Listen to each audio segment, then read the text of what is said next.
अपने ज़हन दिमाग को बहुत सुथरा करें और संजीदगी के साथ, बड़े अदब के साथ, बड़ी आजिज़ी के साथ, तवाज़ु के साथ, महब्बताना, आजिज़ाना, खाशियाना, मुनकसिराना, ग़ुलामाना अंदाज में बारगाह रिसालत मआब सल्लल्लाहु अलैहि वसल्लम में दुरूद शरीफ का हदिया मुश्तरका तौर पर पेश करें। अल्लाहुम्मा सल्लि अला अल्लाहु रब्बु मुहम्मद सल्लल्लाहु अलैहि वसल्लम सय्यिदिना व नहनु मौलाना इबादु मुहम्मद सल्लल्लाहु अलैहि मुहम्मदिन वसल्लम मअदनिल जुद वल करम व आलिहिल किराम व इब्निहिल करीम मुबारिक वसल्लिम सलातुन व सलामुन अलैका या रसूलुल्लाह सल्लल्लाहु अलैहि वसल्लम। बात कितनी भी माकूल हो मगर माहौल माकूल न हो, बात कितनी भी बावजन हो और हालात बावजन न हो, तो मुझे लगता है कि बात का वजन भी कम हो जाता है। हम किसी के आने जाने, उठने बैठने को न देखें, नज़र इस पर रखें कि अल्लाह ने हमें बैठने की तौफीक दी है। जो बैठे हैं वो महज अल्लाह की तौफीक से बैठे हैं। मिंबर रसूल पर कई मोहतरम शख्सियात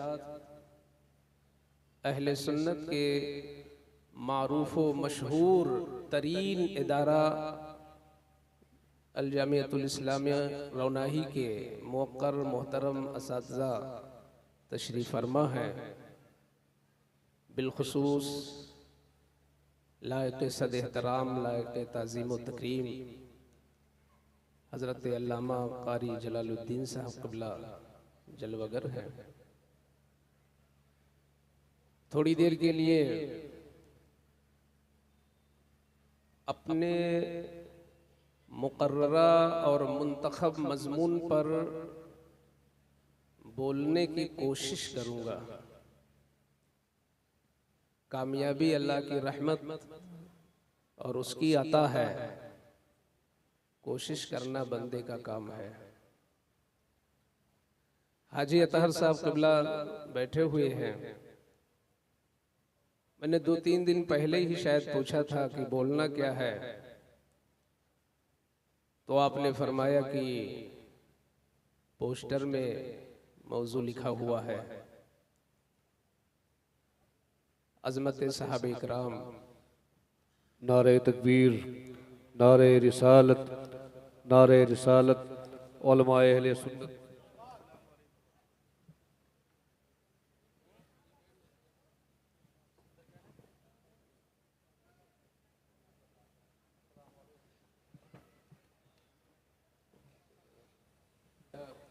सय्यिदिना व मौलाना मुहम्मदिन मअदनिल जुद वल करम व आलिहिल किराम व इब्निहिल करीम मुबारिक वसल्लम सल्लल्लाहु अलैहि वसल्लम।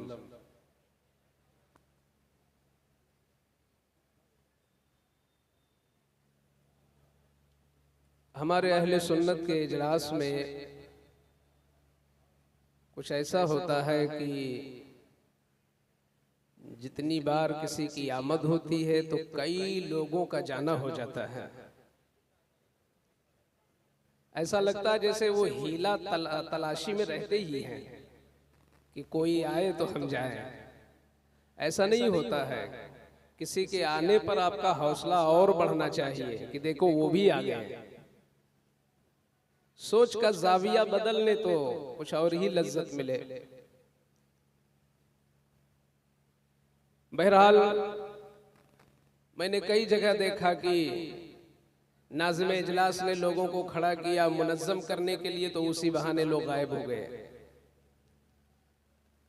ऐसा होता क्यों है? मुझे लगता है कि मस्जिद में किसी किसी का दिल लगता है। किसका दिल लगता है? जो कामिल ईमान वाले होते हैं उनको अल्लाह के घर में मस्जिद में इतना लुत्फ आता है जैसे पानी में मछली को, और इसी का उल्टा जो लोग इसके अहल नहीं होते हैं तो जैसे बगैर पानी के मछली को तकलीफ होती है, ऐसे वो अच्छी जगहों पे उन्हें इस्तिराबी कैफियत रहती है, घुटन रहती है, परेशानी रहती है। इसलिए हमें अपने आप का जायजा लेना बहुत जरूरी है। सहाबे किराम के मौजू पर बोलना, उन शख्सियात का नाम लेना, अल्लाह अल्लाह, नाम लेने वाले को भी अपने आप को देखना होगा और सुनने वाले को भी हिम्मत बनानी होगी। वो खुलूस वाले लोग थे। आज जिस खुलूस और जिस इखलास को हम लिखते हैं, बोलते हैं, वो चीज उनमें थी। वो खुलूस वाले लोग थे, इखलास वाले लोग थे। हम लफ्फाज हैं, वो रूहानियत वाले लोग थे। उनका तारुफ और उनकी अजमतो शान पर मुझ जैसे कम इल्म को बोलना, किसी हद तक हक अदा करना बहुत दूर की बात है। मैं हक तक पहुंच भी नहीं सकता, क्योंकि सहाबे कराम जिनको हम कहते हैं वो कौन है? सहाबी एक होता है और कई एक मिला दो तो सहाबा, अजमत वाले लोग। किताबों में आपने पढ़ा है, यहां तलबा है, कि जिसे भी ईमान की हालत में हुजूर की सोहबत मिली, ईमान की हालत में हुजूर सल्लल्लाहु अलैहि वसल्लम की जियारत नसीब हुई, उसी ईमान के साथ दुनिया से गया वो सहाबी है। आंख थी तो देखा और नाबीना था तो सोहबते रसूल पा गया, सहाबी है। कई एक हो तो सहाबा है। 1 लाख से जायद हुजूर सल्लल्लाहु अलैहि वसल्लम के सहाबा। आप जरा गौर करें ना कि इनकी अजमत क्या है। आप अपने बच्चे को जब पढ़ाना चाहते हैं, चाहे अरबी पढ़ाएं चाहे अंग्रेजी पढ़ाएं, उसके लिए ढूंढते हैं अच्छा इदारा। मुल्क के तूलो अर्ज में आज जहां लोग समझते हैं कि मुझे बेहतर आलिम बनना है, अच्छा आलिम बनना है, अच्छा निसाब पढ़ना है और अच्छी तदरीस हमें पानी है, तो लोग अल जामियतुल इस्लामिया जैसे मदारिस का रुख करते हैं। क्वालिटी वाला दौर है। आप अपने बच्चे के लिए अच्छा स्कूल ढूंढते हैं, दूर न जाए मकान बनाते हैं, तो उस मकान के बनाने के लिए भी अच्छा मेमार और अच्छा मिस्त्री मुंतखब करते हैं। हर चीज में लोग क्वालिटी ढूंढते हैं। ये आम लोग हैं। आपने किसी ऐरे गैरे को तो नहीं बुलाया। नात भी आपको पढ़वाना हुआ तो मुंतखब लोगों को बुलाया, आपने चुने हुए लोगों को बुलाया। हर जगह क्वालिटी होती है कि आदमी अपनी हिम्मत और अपनी बिसात के मुताबिक अच्छी चीज ढूंढता और तलाशता है। ये सहाबा कौन थे? पूरी कायनात में जिस जात को अल्लाह ने सबसे ज्यादा महबूब बनाया और रब्बुल इज्जत ने जिससे सबसे ज्यादा मोहब्बत की, उस नबी की खिदमत और सोहबत के लिए सहाबा का इंतखाब किया। सुभान अल्लाह, सुभान अल्लाह। भाई पीरे कामिल के करीब वही मुरीद होते हैं जो बड़े लगे हुए होते हैं। सुभान अल्लाह, सुभान अल्लाह। उस्ताज की कुर्बत वही शागिर्द पाते हैं जो होनहार होते हैं, मुहज्जब होते हैं, मदरसे के उसूल के पाबंद होते हैं, पढ़ाई में अच्छा मकाम रखते हैं। ऐसे तलबा उस्ताज के करीब होते हैं। तो कायनात जिसके तलवे के सदके में बनी और अल्लाह ने जिससे सबसे ज्यादा प्यार किया, उस महबूब की खिदमत के लिए जिन हस्तियों को चुना मौला ने, उन्हीं हस्तियों को हम सहाबा कहते हैं। सुभान अल्लाह, सुभान। उनको जानना आज लोग तारीख से उनको जानने की कोशिश करते हैं, नादान। ये कोई तारीखी शख्सियतें हैं कि उनको तारीख के जरिए जानो सिर्फ? हाँ, जिक्र उनका तारीख में है, मगर उनका तारुफ तारीख से नहीं होगा। अरे जिनके जिक्र में कुरान उतरा हो, जिनके तारुफ के लिए अल्लाह ने कुरान भेजा हो, जिब्रील अमीन ने मुस्तफा के सीने अक़दस पर जिनका तारुफ पढ़ दिया हो, उनको हम तारीख से समझते हैं कि फला किताब में ये लिखा है, फला किताब में ये लिखा है। आप एक जुमला मेरा याद रखो कि चाहे सहाबा हो या अहले बैत हो, ये वो हस्तियां हैं जो कुरानी हस्तियां हैं, जो हदीस की हस्तियां हैं। इनको हम तारीख के तराजू पे तौलेंगे नहीं, बल्कि हम अल्लाह के कुरान से इनको जानेंगे। और जो तारीख से इनको समझना चाहेगा महज, और तारीख के पल्ले पर इन बावजन हस्तियों को रखने की, तौलने की जसारत करेगा, वो गुमराह हो जाएगा। फला ने ये लिखा है अबू बकर के बारे में, सलमान फारसी को फला ने ये लिखा है, उमर फारूक के बारे में तारीख में ये लिखा है। अरे उनको खिलाफत के लिए अल्लाह ने चुना। नादान तो तारीख में कहता है उनकी खिलाफत छीनी हुई थी, अल्लाह की मुंतखब की हुई खिलाफत थी उमर की। वो इल्मे इलाही में चुने हुए लोग थे, मशीयते यज़दी में उन्हें चुन लिया गया था। जिसके बारे में कुरान मौजूद हो, कहां बहक रही है हमारी कौम? अगर अल्लामा कारी जलालुद्दीन साहब अपने तमाम असातिज़ा के बारे में कह दे, एक छोटी सी मिसाल है। हजरत अल्लामा कारी जलालुद्दीन साहब से मैं उस वक्त से मुतासिर हूं जब मैं मुंबई से एक बार आ रहा था। हजरत हमको शायद जानते भी नहीं थे उतना। मेरी सीट जो है शायद मुतय्यन नहीं हो पाई थी, मैं बेसीट था, मगर हजरत के अखलाक का मैं उस वक्त से मद्दाह हूं कि इन्होंने मुझे अपने बराबर जगह दिया था और लखनऊ तक मैं आया। और वैसे भी वो बारहा नवाजते रहते, मैं नहीं बोल पाता, मगर वो मुझे पसंद करते हैं। तो अगर हजरत कारी साहब अपने यहाँ के तमाम असातिज़ा कदीम हो या जदीद हो, सभी असातिज़ा के लिए ये कह दे कि भाई मैं सबसे मुतमईन हूं और हर एक अपनी सलाहियत के मुताबिक पढ़ाता भी है, और मदरसे का बही ख्वाह भी है, और मदरसे का खैर ख्वाह भी है। जो जिस लायक है वो मदरसे की खिदमत करता है। जो नाजरा भी पढ़ाता है वो भी काबिल मुबारकबाद है। वो नाजरा न पढ़ाए तो हाफिजा कैसे पढ़ाया जाएगा? पहली फारसी पढ़ाने वाला और ऊला और सानिया पढ़ाने वाला भी काबिल कद्र है। इन्हीं के पढ़ाए हुए फजीलत पढ़ते हैं और बुखारी में जाते हैं।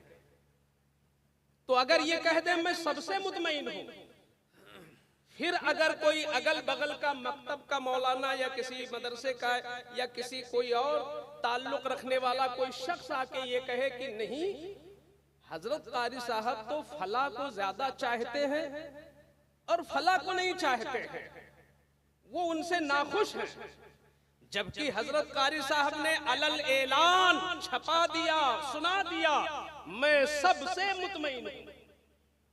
तो जब खुद इनकी जबान से ऐलान हो गया, तो अब अगर हाजी अतहर साहब भी उसके खिलाफ बोले तो मैं नहीं मानूंगा। क्यों? इसलिए कि मैं इनकी जबान से सुन चुका कि मैं सबसे मुतमईन हूं। अब किसी को क्या हक होता है कि वो तफरीक करे यहाँ के असातिज़ा में? फला काबिल हैं इसलिए हजरत उनसे खुश है, फला ज्यादा मेहनती हैं इसलिए खुश है। नहीं, हजरत ने ऐलान कर दिया मैं सबसे मुतमईन हूँ। बकिया दर्जा तो अल्लाह के इल्म में अलग अलग है, पांचों उंगलियां बराबर नहीं होती। अल्लाह ने सबको सब अलग अलग मकाम दे रखा है। मगर जब वो सबसे मुतमईन है तो तफरीक करने वाला मौलवी कौन होता है? बिला तशबीह जब रब्बुल इज्जत ने ऐलान कर दिया रदियल्लाहु अन्हुम, वरदू अन, अल्लाह सारे सहाबा से राजी है, अल्लाह सारे सहाबा से राजी है। ऐ रौनाही के अतराफ के गयूर मुसलमानों, जब अल्लाह सारे सहाबा से राजी है तो जिस तरह मौला अली से राजी है, ऐसे ही अमीर मुआविया से राजी है, अमर बिन आस से राजी है, तो फर्क करने वाला कौन होता है? नारे तकबीर, नारे रिसालत, अज़मते सहाबा इकराम, माशाअल्लाह, वाह वाह वाह। अल्लाह सबसे राजी है और सब अल्लाह की मर्जी पे राजी है। सुभान अल्लाह, सुभान अल्लाह, सब अल्लाह की मर्जी सुभान पे अल्लाह, राजी सुभान है। तुम तहारत का तरीका नहीं मालूम, दर्जा बंदी करते हो।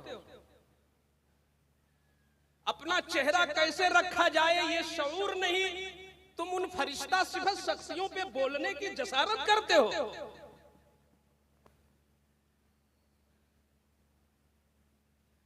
अल्लाह ने ऐलान कर दिया कि मौला तबारक व तआला जिस भी इंसान को सहाबियत का शर्फ मिल गया, अल्लाह उससे राजी था, इसीलिए सहाबियत का शर्फ मिला। अल्लाह राजी है, तो जब अल्लाह राजी है, जिससे कारी साहब राजी होंगे वो बहरहाल लायक व फायक होगा। हम अगर नालायक भी हो, लेकिन हम भी उसी से राजी होते हैं जो लायक हो।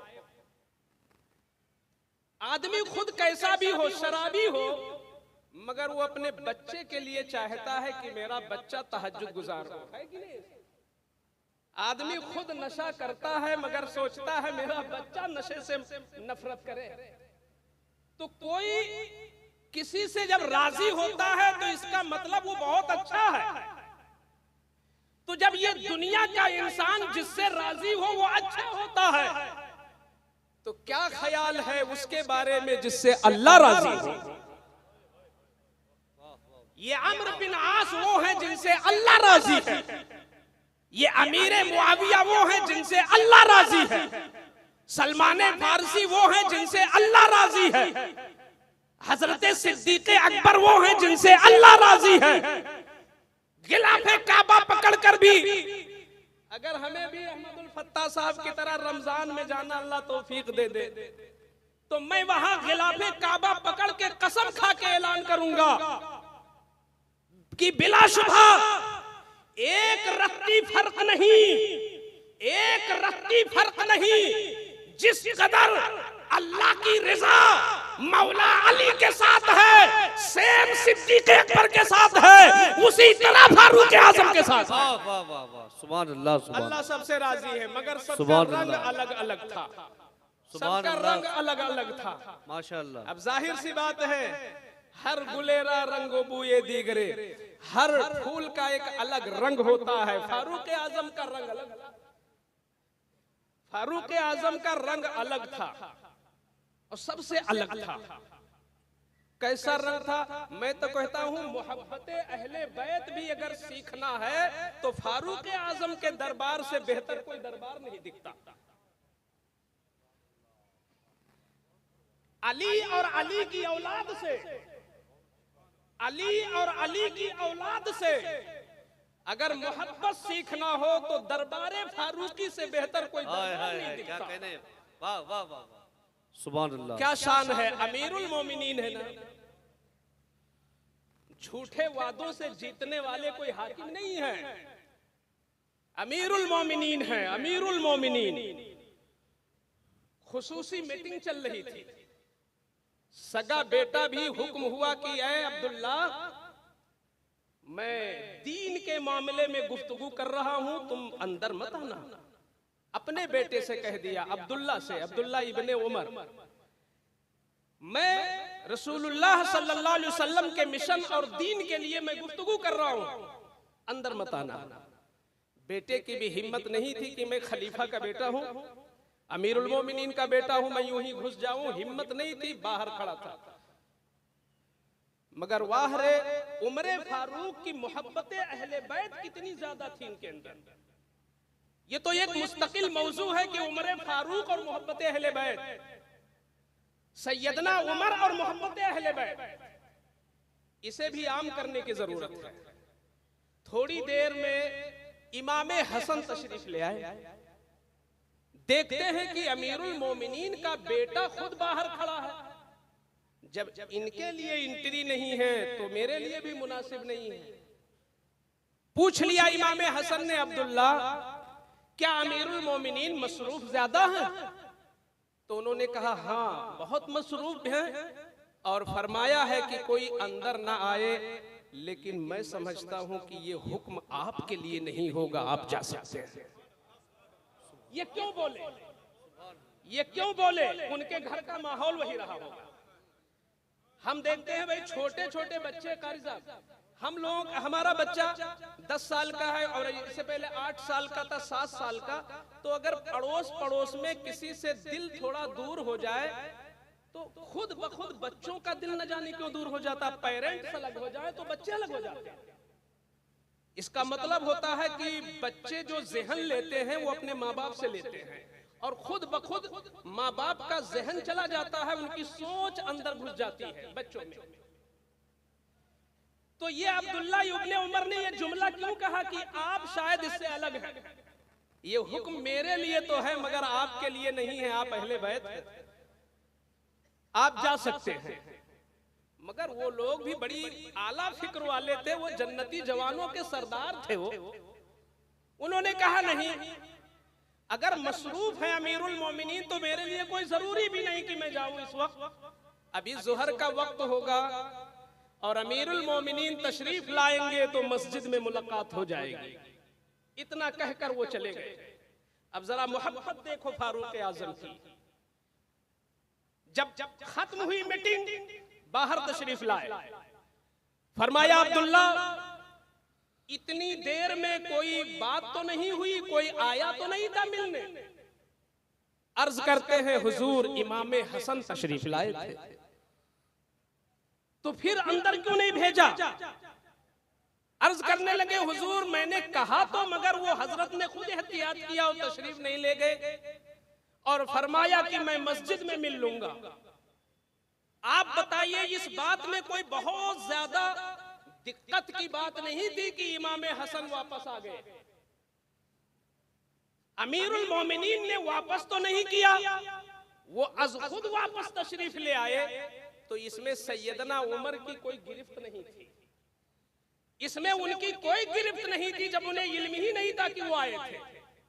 मगर वाह रे मोहब्बत अहले बैत और खानदान नबूवत के साथ लगाओ।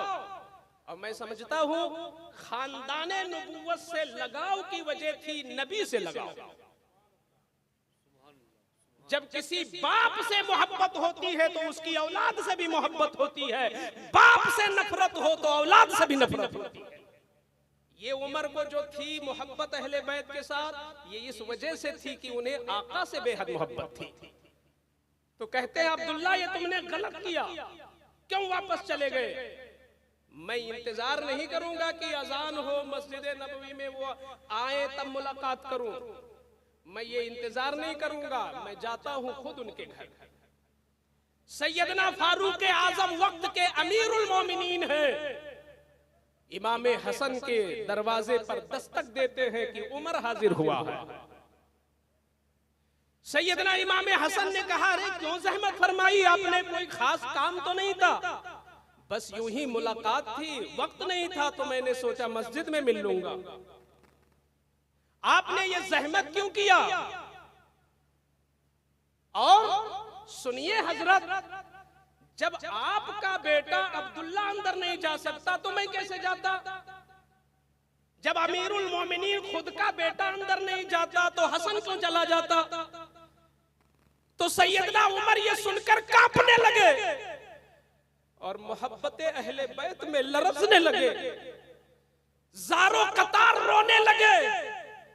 कहते हैं इमाम आप ये कैसी बात कर रहे हो, कहां आप कहां अब्दुल्ला?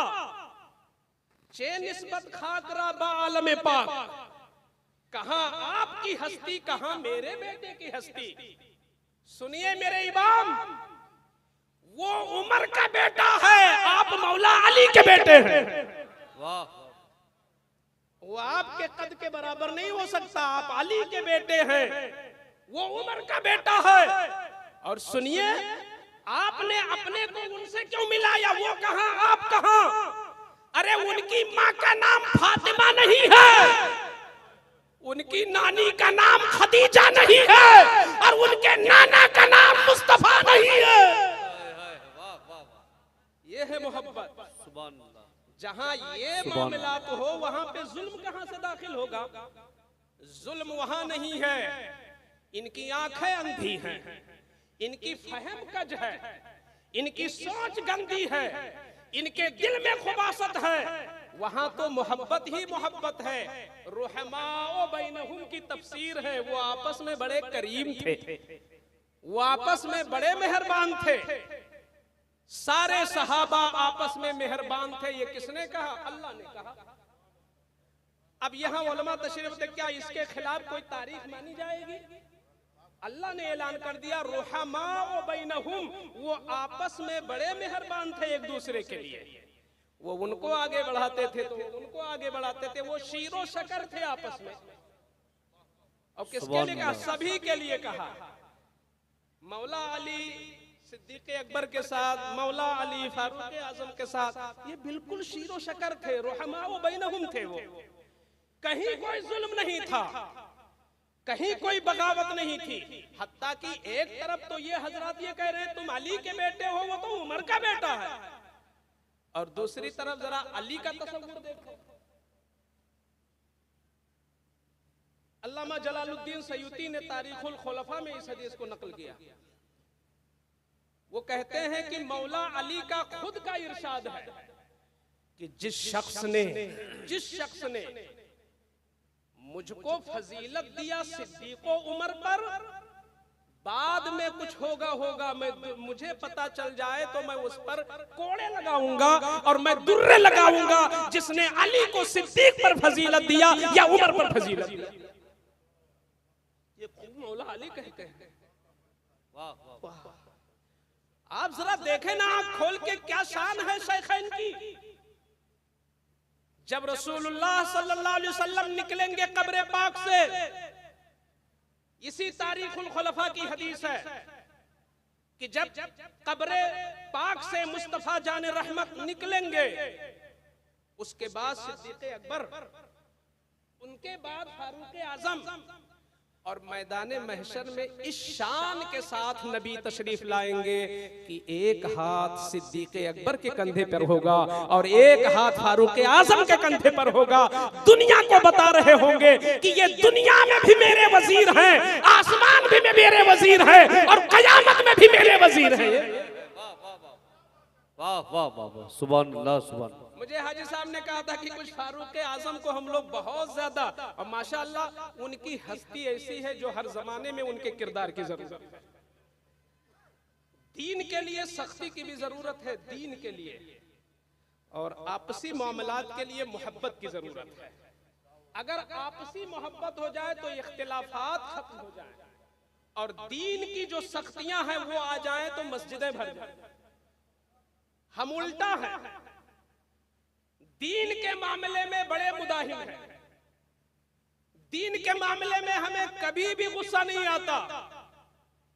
हमारा बच्चा मस्जिद में नमाज पढ़ने नहीं गया, हमें नहीं गुस्सा आया, लेकिन थोड़ी सी हरकत हमारे मिजाज के खिलाफ हो गई, हम आगबुला हो गए। क्या मतलब? बिल्कुल उलट गया मामला। अपने लिए हम क्या हैं? अशिद्दा, बिल्कुल सख्त हैं, शदीद से शदीद हैं अपने लिए, और दीन के मामले में कुछ भी हो रहा हो हमारे सर पे जूं तक नहीं रेंगती। ये उल्टा हो गया। फारूक आजम जस्ट इसके खिलाफ। वो तो खालिद बिन वलीद जैसी हस्ती को, तवज्जो चाहूंगा बच्चों से, खालिद बिन वलीद जैसी हस्ती जिन्होंने दौरे सिद्दीकी और दौरे फारूकी को मिलाकर तकरीबन आपने अपनी जिंदगी में 125 जंगें लड़ी। ये कोई मामूली है? गेम खेलना बड़ा आसान है, मगर जंग लड़ना बड़े गुर्दे की बात है। ये कबड्डी और गुल्ली डंडा खेलना तो बड़ा मामूली मामला है, मगर अपनी जान की बाजी लगाना ये खालिद बिन वलीद का मामला है, जिनको खुद रसूलुल्लाह ने कहा था कि हुआ सैफुम मिन सुयूफिल्लाह, अल्लाह की तलवारों में से एक तलवार का नाम है खालिद बिन वलीद। सुभान अल्लाह, सुभान अल्लाह।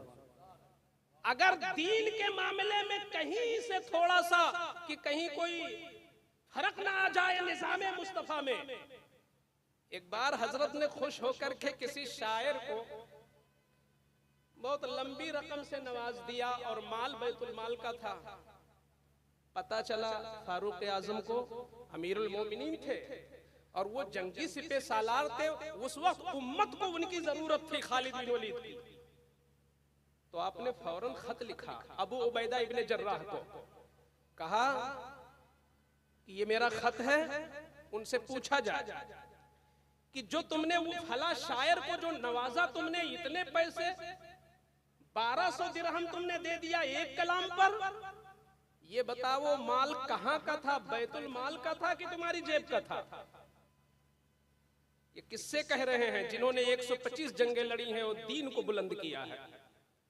ये पूछो वो माल बैतुल माल का था?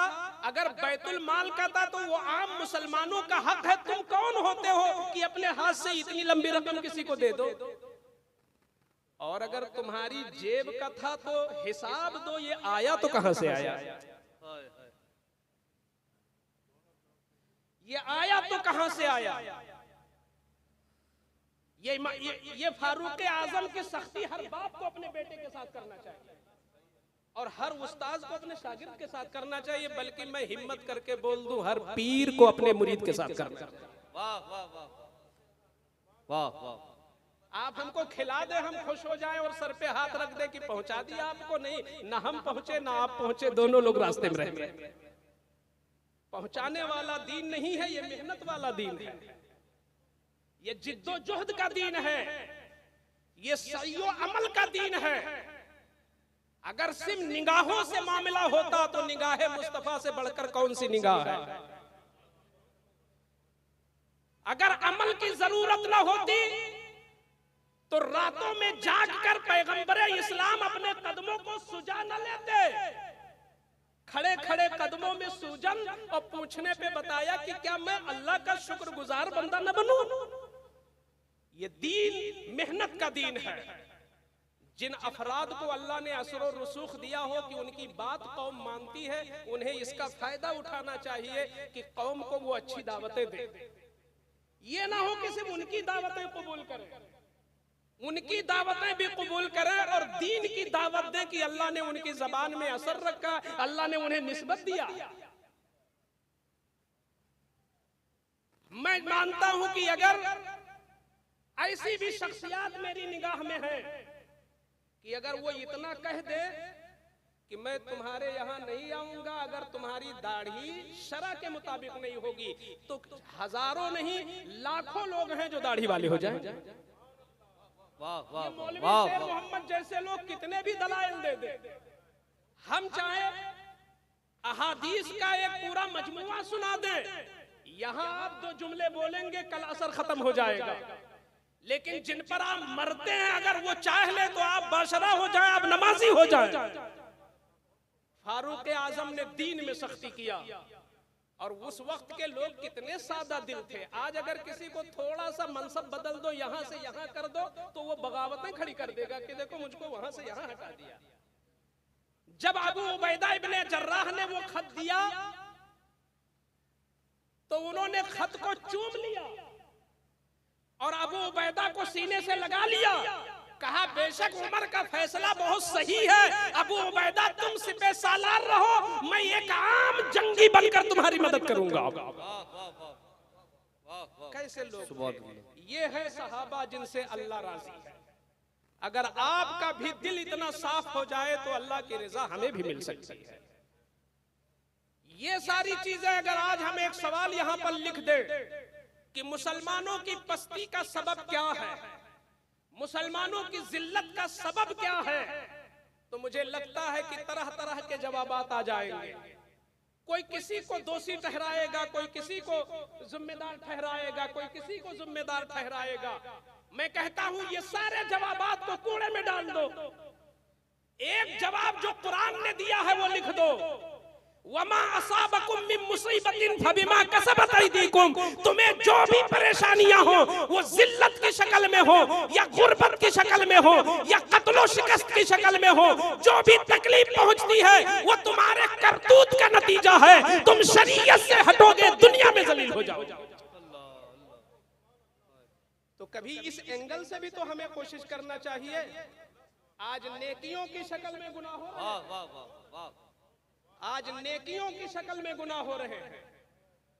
जो लोग यहाँ पर अभी सुन रहे थे, नाथाने मुस्तफा को मैं बैठे बैठे दिल से कह रहा था कि ये लोगों जिनको तुम सुन रहे हो, ये प्रोग्राम तुम्हारे प्रोग्राम से अच्छा है।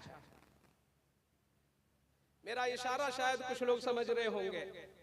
हमेशा आज का दिन कल से अच्छा होता है, क्योंकि आज का दिन हुजूर से ज्यादा करीब है। तो आज का प्रोग्राम भी, हर प्रोग्राम आज का होगा वो कल से अच्छा होगा। वो सहाबे कराम ने फितनों को खत्म किया। उन सहाबा ने नबी की सुन्नत के खिलाफ हर चीज को मिटाने की भरपूर कोशिश किया, तो अल्लाह उनसे राजी हुआ। क्या हम कोशिशें नहीं कर सकते हैं? एक इंसान कोशिश करके इतना बड़ा मकान बना लेता है, क्या से क्या कर लेता है। क्या हम अपने महल्ले में कोई खिलाफे सुन्नत चीज को मिटाने की पुरअज़्म कोशिश नहीं कर सकते? क्या मुत्तहिदा कोशिश नहीं कर सकते? किसी भी बस्ती में मैं रौनाही की बात नहीं करता, अपने लखनऊ की बात करूं, अपने गांव भोपतपुर चौकी रिसिया बाजार बहराइच की बात कर दूं, किसी भी बस्ती में फरिश्ते प्रोग्राम नहीं करते, उसी बस्ती के लोग प्रोग्राम करते हैं। तो प्रोग्राम हसन होगा तो उसका भी फल आपको मिलेगा, प्रोग्राम गलत होगा तो उसका बुरा नतीजा भी हमें मिलेगा। अल्लाह ताला इन हजरात को सलामत रखे, जिन्होंने आज के इस दौर में सहाबा की अजमत पे गुफ्तगू के लिए मुझे खड़ा किया है। अजमत सहाबा बताने की जरूरत है, और जब तक उनके नक्शे कदम पर मिल्लत नहीं चलेगी, वह अंतुमुल आलौन पढ़ते रहो, बुलंदी नहीं मिलेगी जब तक सिद्दीक उमर के पैरोकार हम नहीं बनेंगे। क्या अज्ज था, क्या इनकिसारी थी, क्या तवाज़ो थी। जिस उमर के साये को देखकर शैतान जैसा फुल पावर, बड़ा पावर वाला है शैतान, कोई मामूली नहीं है। मस्जिद नबवी में पहुंच गया और जन्नत में हजरत आदम के पास पहुंच गया। 40 साल ईशा के वजू से फजर पढ़ने वाले गौसे आजम जिलानी के पास पहुंच गया। 25 साल इराक के जंगलों में पत्ते खाने वाले गौसे जिलानी के पास पहुंच गया। हम आप किस खेत के मोली हैं? वो पहुंचता है और कभी कभी हमसे गुनाह करा लेता है। हम ज़ोम में होते हैं, हम तो नेकियां कर रहे हैं। हमेशा डरते रहो, हमेशा डरते रहो। फारूक आजम कहते हैं कि अगर अल्लाह की तरफ से ऐलान हो जाए कि सब के सब जहन्नमी हैं, यानी कहते मैं अल्लाह से इतनी उम्मीद रखता हूं कि मेरा नजरिया यह है कि अगर अल्लाह की तरफ से ऐलान हो जाए कि सब के सब जहन्नमी हैं, एक जन्नती है, तो मैं उम्मीद रखता हूं कि हो सकता है वो जन्नती मैं हूं। और जस्ट उल्टा कहते हैं कि अगर अल्लाह की तरफ से ऐलान हो जाए सब जन्नती है, एक जहन्नमी है कोई, तो कहते हैं मुझे खौफ है कहीं वो जहन्नमी मैं तो नहीं हूं। अरे फारूक आजम जैसा तकवा वाला कि 22 लाख मुरब्बा मील पर हुकूमत करने वाले उमर, जिनके जुब्बे में न जाने कितने पेबंद, जिनके चेहरे को देखकर शैतान भागे, जिनको नबी ये कह दें कि अगर कोई नबी होता मेरे बाद तो वो उमर ही होते।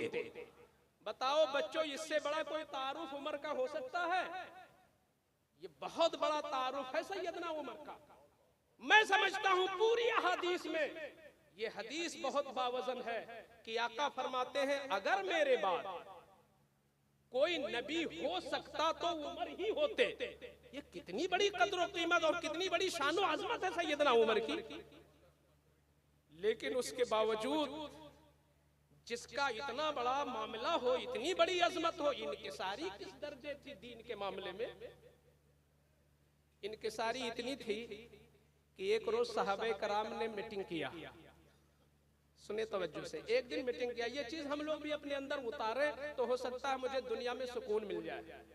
मैंने भी बहुत कोशिश किया, बड़ी तरक्की किया, बड़े प्रोग्राम किए, बहुत कुछ किया, लेकिन मुझे देखा नहीं सुकून है तो दीन ही पर अमल करने में है। कोई रास्ता नहीं है दीन के सिवा। आ जाए दीन पर फिर अमन ही अमन। और आप कितनी भी तदबीर करें, कितने भी ज़हीन अरस्तु हो जाए, फला हो जाए, फंसेंगे जरूर। आप फंसेंगे जरूर दुनिया में भी और आखिरत में भी। हाँ, अमन है तो सिर्फ शरीयत में है। सैयदना उमर फारूक हमेशा पेवंद लगा कपड़ा पहनते। साहबे कराम ने मीटिंग किया कि हजरत अमीरुल मोमिनीन है, मिस्र से कोई आ रहा है, शाम से कोई आ रहा है, काद से, फला जगह से आ रहा है मिलने के लिए। और जब वो देखता है तो थोड़ी देर के लिए सन्नाटे में आ जाता है कि मोमिनों का अमीर इस अंदाज में है। तो साहबे कराम ने मीटिंग किया कि चलो हम लोग ये बात रखें और कहे हजरत गुर्बत तो खत्म हो रही है। अब वो दौर नहीं रहा कि मुसाब बिन उमैर जैसे लोगों को एक चादर में रख दिया गया और जब चादर भी मुकम्मल ना हुई तो उनके कदम पर घास रख दिया गया। तो अब वो गुर्बत नहीं रही कि पेट पे पत्थर बांधा जाए। अब तो बैतुल माल में माली माल आ रहा है। तो आप नया कुर्ता तो पहन ले, आप नया जुब्बा तो पहन ले। साहबा ने कहा ठीक मशवरा है, चलो रखे जाए बात। लेकिन कहा गया कि भाई ये बात रखे तो कौन रखे, ये बात रखे तो कौन रखे। क्या मतलब? गोया उमर की आजिजी और उमर की इनकिसारी इतनी मुसल्लम थी कि कोई नया जुब्बा पहनने का मशवरा भी नहीं दे सकता था। क्या हाल थी। तो किसी ने कहा देखो हजरत अहले बैत और खासकर मौला अली से बड़ा प्यार करते हैं, तो मौला अली से कहो वो कह दें तो हजरत मान जाएंगे। लोग गए मौला अली के पास, हुजूर आपका बड़ा एहतराम है, आपके बारे में वो कहा करते हैं लौला अलीयुल्ला हलाका उमर, वो अली ना होते तो उमर हलाक हो जाता। वो आपकी बड़ी कदर करते हैं। आप जरा कह दें, समझा दें कि हजरत नया जुब्बा तो पहन ले। लोग आते हैं अमीरुल मोमिनीन समझकर सन्नाटे में आ जाते हैं कि किस तरह बैठे हैं हजरत। कभी वो मिट्टी के ढेर पे मिलते हैं, कभी वो किसी दरख्त के नीचे मिलते हैं। तो मौला अली ने कहा कुछ और होता तो कह लेता, ये तो मैं भी नहीं कह पाऊंगा। आज एक कल मुरीद हुआ और आज ही कह लेता हजरत ये वाला जुब्बा नहीं, थोड़ा और अच्छा लगे। तो हजरत समझते ये मेरा बही खा है। क्यों? इसलिए कि वो हजरत का मिजाज जानता है कि हजरत इस चीज से खुश होते हैं कि नफ्स में कचोके लगाओ। बहुत सारे शागिर्द भी यही सीख लेते हैं तो उस्ताजों से नफ्सियात की बात करते हैं। हजरत आप तो बहुत अच्छा पढ़ाते हैं, माशाल्लाह आपका बड़ा तज़किरा है। और यही बच्चे दूसरी जगह दूसरी बात जाके कह देते हैं।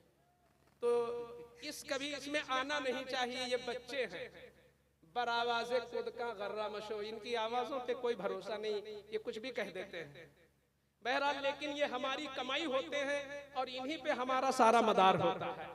हम तो ये नजरिया रखते हैं जो हाफिज़े मिल्लत का नजरिया था कि हम 30 को पालते हैं इस मोहब्बत से कि उस 30 में एक होगा जो मसलके आला हजरत के मिशन को आगे बढ़ाएगा। वाह वाह वाह वाह। हम कीचड़ पे नजर क्यों रखें? कीचड़ से मोतियों को निकालने का हुनर पैदा करें। इन्हीं में मोती है, इन्हीं में जौहर है। यही मुफ्ती आजम का तकवा भी दिखेगा, इसी में मुजाहिद मिल्लत का खुलूस भी मिलेगा। अल्लाह ताला इन तलबा को अच्छा रखे, इन्हीं में सब कुछ है। ये हमारी कमाई है, ये हमारी पैदावार है। तो मैं कह रहा था कि मौला अली ने कहा ये बात तो मैं भी नहीं कह पाऊंगा, कुछ और होता, लेकिन ये मसला मेरे भी बस की बात नहीं। लेकिन ऐ लोगों, तुम लोगों ने मुझे कुछ समझा है तो मैं एक मशवरा जरूर दे सकता हूँ। हाँ बताएं हजरत क्या मशवरा है? तो कहते वो सैयदा आयशा सिद्दीका उम्मुल मोमिनीन का बड़ा एहतराम करते हैं। ऐसा करो कि सैयदा के पास चलो और वो अगर कह देंगी तो उमर मान ही जाएंगे और उमर कुछ बोल लेंगे नहीं वहां पर। ये बारहा देखा गया कि जब उम्मुल मोमिनीन आयशा की बात आई है तो उमर ने सर झुकाया है। यहाँ रिवायत ये बोल रही है और आप चले जाओ वहां लखनऊ में चौक एरिया में, वहां जो मजलिसें होती हैं, और बेजा वो घड़ियाल के आंसू निकालते हैं, वो बदतमीज क्या बोलते हैं, वो तो क्या बोलते हैं मैं नाम लेना भी नहीं पसंद कर। बहरहाल सैयदना उमर के बारे में ये उन्होंने कहा मौला अली ने कि माई उम्मुल मोमिनीन के पास जाके कहो, उनकी बात जरूर मानेंगे। तो गए लोग, हजरत सैयदा आप बुला के कह दे जुब्बा पहन ले, नया कुर्ता पहन ले। तो सैयदा आयशा को माकूल लगी बात, तो कहा ठीक है मैं बुलवा लेती हूँ। कासिद गया, आप मीटिंग ले रहे थे, बहैसियत अमीरुल मोमिनीन जलवागर थे, मगर जैसे ही उम्मुल मोमिनीन आयशा सिद्दीका का हुक्म गया, उतने पे गुफ्तगू रोक के लरसते हुए, कांपते हुए, भागते हुए पहुंचे। ये नबी की निस्बत से मोहब्बत है कि नहीं है? ये नबी की निस्बत से कैसी मोहब्बत है कि अमीरुल मोमिनीन होते हुए कांपते हुए पहुंचे। मैनेजर किसी सदर को बुलाए तो कांपता हुआ नहीं जाता है, सदरुल मुदर्रिसीन किसी मुदर्रिस को बुलाए तो वह हाँफता हुआ नहीं जाता है, अपना सबक मुकम्मल करके बड़े वकार के साथ जाता है। लेकिन ये अमीरुल मोमिनीन है, गायब दर्जे की ताजीम है आयशा की कि बात नामुकम्मल छोड़कर खौफो हरास के साथ और लरसते हुए पहुंचते हैं और दरवाजे पे दस्तक देते हैं कि सैयदा क्या कोई काम है? मैं उमर हाजिर है, हाजिर होने में ताखीर तो नहीं हो गई? तो आयशा सिद्दीका ने फरमाया नहीं, तुम वक्त पर आए हो। ऐसा है कि गरीबी की बात अलग होती है और फरहत की बात अलग होती है। माहौल अच्छा है तो अगर अल्लाह नवाजे तो इस्तेमाल करना क्या हराम है उमर? तो उमर ने अर्ज किया नहीं, जायज है, अल्लाह नवाजे तो इस्तेमाल करना जायज है। तो आयशा सिद्दीका ने फरमाया तो ऐसा है, जरा नया जुब्बा पहन लो, ढेर सारे जुब्बे हैं, पहन लो एक जुब्बा। तो सैयदना फारूक आजम ने पहले सर झुकाया और रोने लगे, सर झुकाया और रोने लगे, इतना रोए कि दाढ़ी का हर बाल तर हो गया। सर उठाया, जब पूछा उम्मुल मोमिनीन ने क्या कहना चाहते हो, कहते हैं आपसे ज्यादा तो हुजूर को किसी ने देखा नहीं। ये बात अपनी जगह सही है कि अब जुब्बे बहुत हैं बैतुल माल में, कुर्ते बहुत हैं, मगर आपसे ज्यादा हुजूर को कौन जानता। आप बताएं हुजूर का जुब्बा कैसा था, आप बताएं कि हुजूर का जोड़ा कैसा था। आप तो जानती हैं कि कैसे उसमें पेबंद लगे थे। जब ये बात रखी तो सैयदा आयशा भी रो पड़ी, और जब उमर वहां से उठ के चले तो जो सहाबा ताक में लगे थे, इंतजार में खड़े थे कि अभी उमर मान लेंगे और उमर समझ जाएंगे, तो उन सहाबा ने जब सैयदा आयशा से पूछा क्या हुआ, उमर ने क्या कहा, तो कहा उम्मुल मोमिनीन ने, अरे तुम्हारी सोच और है, उमर की सोच और है, उमर की सोच बड़ी आला है, उनकी निगाहों के सामने मुस्तफा ही उसवा है और उन्हीं की जिंदगी उनके लिए आइडियल है। हम कहां जा रहे हैं, हम किस राह पे जा रहे हैं? आज तो हम जर्रा बराबर मिजाज के खिलाफ हो जाए तो हम शोले जवाला और बर्कबार और इस तरीके से हम बरसते हैं। अल्लाह अकबर, हम इस चीज पर नजर नहीं डालते। सैयदना उमर फारूक कहते हैं, बुखारी शरीफ के ये अल्फाज हैं, इमाम बुखारी ने उसको दर्ज किया है, हासिबू कबला अन तुहासबू, ऐ लोगों अपना खुद हिसाब कर लो इससे पहले कि फरिश्तों के जरिए तुम्हारा हिसाब लिया जाए। क्या हम में से कोई ऐसा है जो फरिश्तों के सामने हिसाब दे लेगा? अगर हमसे कह दिया जाए कि आप 20 साल से वारसिया में पढ़ा रहे हैं, आपका 20 साला हिसाब होगा वक्त का कि आपने वक्त के साथ इंसाफ किया है कि नहीं दर्स में, तो जाहिर सी बात है हमारे पसीने छूट जाएंगे। हम 20 साल किया ये हिसाब नहीं दे सकेंगे, वो भी आम आदमियों को जहां पे जीरो बढ़ाया जा सकता है और जीरो घटाया जा सकता है और सोर्स लगा के कुछ का कुछ कराया जा सकता है, वहां हम हिसाब नहीं दे पाएंगे। और अल्लाह के यहाँ एक एक लम्हे का हिसाब होगा, फरिश्ते लेंगे, अल्लाह के सामने हिसाब होगा। किसकी हिम्मत है जो हिसाब दे सके? वहां के लिए निजात जरूरी है कि चाहे वो फारूक आजम हो, चाहे वो बिलाल हबशी हो, चाहे वो अबू उबैदा इब्ने जर्राह हो, 1,24,000 कमोबेश नबी के जो सहाबा हैं, जब उन सहाबा के रास्ते पर रहोगे तभी निजात है। सहाबा से हटोगे निजात नहीं मिल सकती है। तकवा वहां से लो, जीने का रास्ता वहां से लो, दीन पर अमल का मिजाज वहां से लो। गर्मी कैसी हो वहां से लो, तुम्हारे अंदर ठंडक कैसी हो वहां से लो। तुम्हारे अंदर भी ये जज्बा होना चाहिए कि बच्चा अगर गया है मुंबई कमाने, बच्चा अगर गया है सऊदी कमाने, बच्चा गया है सूरत और गुजरात कमाने और उसकी सैलरी 10,000 रुपया है और दे रहा है 15,000 के हिसाब से, दे रहा है 18,000 के हिसाब से, बाप खुश होता? कभी पूछने की तौफीक नहीं होती कि बेटा 10,000 सैलरी है, ये तू 20 के हिसाब से कैसे दे दिया, कैसे दे दिया, कहां से मार दिया? लेकिन आज भी सैयदना उमर का ये किरदार हमें बुलाता है अपनी तरफ। आपका भी बेटा गया मिस्र में तो बहुत सारा नफा लेके पहुंचा। आसिम इब्ने उमर आए, फारूक आजम ने पूछा, क्यों इतना सारा, इतना नफा हो गया? हाँ अब्बा जान, नफा हो गया। कैसे नफा हो गया? अरे मिस्र के जो गवर्नर हैं वो आपके दोस्त हैं, वो आपसे बड़ी मोहब्बत करते हैं और इसलिए उन्होंने मेरा खुसूसी ताउन किया। अच्छा, खुसूसी ताउन किया तुम्हारा? क्या तुम्हारे साथ जितने लोग गए थे कमाने सबके साथ वही सलूक किया? नहीं, सबके साथ नहीं सलूक किया। तो उमर फारूक आजम ने कहा इसका मतलब उन्होंने खलीफा की रियायत की है और खलीफा की निस्बत से तुम्हारे साथ खुसूसी ताउन किया और बैतुल माल का पैसा देकर तुम्हें तिजारत करने की इजाजत दे दी।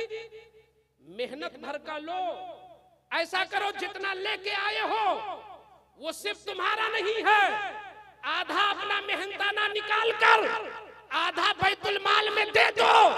ये तुम्हारा नहीं है, ये आम मुसलमानों का है कहीं से ये? हमें जर्रा बराबर मौका मिल जाए हम लुकमे के बारे में नहीं सोचते, हम अपने आने वाली रकम के बारे में नहीं सोचते। तो जब रोजी हराम होगी, खून गलत होगा, खून गलत होगा, सोच गलत होगी, सोच गलत होगी तो अमल गंदा होगा। जरूरी है कि हम अपनी रोजियों पर किरदारे फारूक आजम को लेकर के उठे और पाक रोजी कमाई करके, पाक रोजी कमा करके अपनी नस्लों को पाले, अपनी औलाद को मुजाहिद बनाए और अपनी औलाद के अंदर हम भी वही खौफे खुदा रखे जो आपने अपने अहलो अयाल में रखा था। आज हमारी बीवियां समझती हम मुफ्ती साहब की बेबी हैं तो हमें खुसूसी इज्जत मिलनी चाहिए। अगर शादी में गई और मुफ्ती साहब की बीवी होने की वजह से अगर उन्हें पहले रोस्टेड नहीं दिया गया तो मुंह बना लेती हैं और आके शिकायत करती हैं आपकी तो कोई इज्जत ही नहीं, बताइए जो है हम बैठी रही, हमको बाद में मिला। ये उल्टी सोच है हमारी बीवियों की। लेकिन फारूक आजम की तरबियत कैसी थी अपनी बीवी के लिए? बैतुल माल से आया हजरत, बैतुल माल से आई खुशबू, बड़ी आला खुशबू, तो आपकी अहलिया ने कहा हजरत मैं बांट दूं? तो नहीं कहा, एक खातून बड़ी मुंसिफा है और बड़ी आदिला है और बड़ी तजर्बाकार है, उसका इंतखाब होगा कि ये खुशबू बस आखिरी मरहले में है, तो बड़ी मुंसिफा, बड़ी आदिला है। तो उन्होंने कहा उमर फारूक ने कि मैं उनको मुंतखब करूंगा, वो फला कबीले की औरत है ना, वो बांटना जानती है। तो आपकी अहलिया मोहतरमा ने कहा क्या मैं नहीं जानती हूँ? अरे मैं भी बांट दूंगी। तो हजरत समझाने लगे नहीं न बांटो, तुम न बांटो। क्यों न बांटे? आप दूर से बुलाएंगे बाकायदा, हम भी तो बांट सकती हैं औरतों में उस खुशबू को। तो आपने फरमाया जब तुम बांटोगी तो उसकी कुछ खुशबू तुम्हारे हाथ में लगेगी, तुम्हारे दुपट्टे में लगेगी। अगर अल्लाह ने पूछा उमर तेरी बीवी के दुपट्टे में जो खुशबू आई थी वो तेरा हक था कि कौम का था? तो उमर कैसे वहां जवाब दे सकेगा? ये परहेज, ये तकवा और शरीयत पर ये इस्तिकामत जब होती है तो फरिश्ते भी उतर आते हैं मदद के लिए जमीन पर। आज हालात तो बहुत बुरे हैं मगर एक फरिश्ता भी कहीं नहीं आता, इसलिए कि हम रूट पे नहीं हैं। आ जाओ नबी की शरीयत पर। सोच लो किस वक्त एक बुजुर्ग कहते हैं मैं हर चीज की तैयारी करता हूं मगर मौत की नहीं करता। मौत की तैयारी ऑलरेडी रखता हूं, हर वक्त रखता हूं। लोगों ने कहा क्यों? तो कहते हैं इसलिए कि हर चीज प्लानिंग से होती है और मौत अचानक आ जाती है, वो न जाने कब आ जाए, तो मैं उसके इस्तकबाल के लिए हर वक्त तैयार रहता हूं। हमारा हाल उल्टा है। 10 दिन के बाद जाना है अजमेर तो हम सोच लिए क्या पहनना है, क्या रखना। उम्रा जाना 1 महीने के बाद तो क्या ले जाना है वो है। लेकिन मौत का कोई वक्त मुकर्रर है, न जाने कब आ जाए, न जाने कब आ जाए। किसी के पास तैयारी नहीं, हमारे पास भी तैयारी नहीं। मैं सोचता हूं तो लरस जाता हूं। अब तो डर लगने लगा मुझे मजहबी इजलास से भी, मजहबी इजलास से डरने लग गया। कहीं ऐसा न हो कि हुजूर ने जो मेराज की रात में देखा था कि कुछ वाइजों के होठ काटे जा रहे थे, कुछ खतीबों के होठ काटे जा रहे थे। अल्लाह ना करे, अल्लाह ना करे हमारी बिरादरी का कोई उसमें शामिल हो। लेकिन हालात तो ये बताते ही हैं कि 12 बजे और 12:30 बजे माइक पे चीखने वाला अगर 5 बजे और 4:30 बजे मस्जिद में नहीं मिलता तो बहुत खसारे में है, ये बहुत खसारे में है। एक मुस्तहब अमल के लिए अगर अल्लाह के फरीजे को छोड़ता है, खुद आला हजरत सरकार ने लिखा है एक वक्त भी बगैर उज़्र नमाज छोड़ने वाला जहन्नम का मुस्तहब हो ही जाता है। कोई पूरी जिंदगी एक प्रोग्राम ना करे तो पकड़ नहीं, पूरी जिंदगी एक तकरीर ना करो तो फरिश्ते नहीं पूछेंगे, एक तकरीर ना करो। लेकिन पूरी जिंदगी में एक बार जानबूझ के नमाज छोड़ दो तो पकड़े जाओ।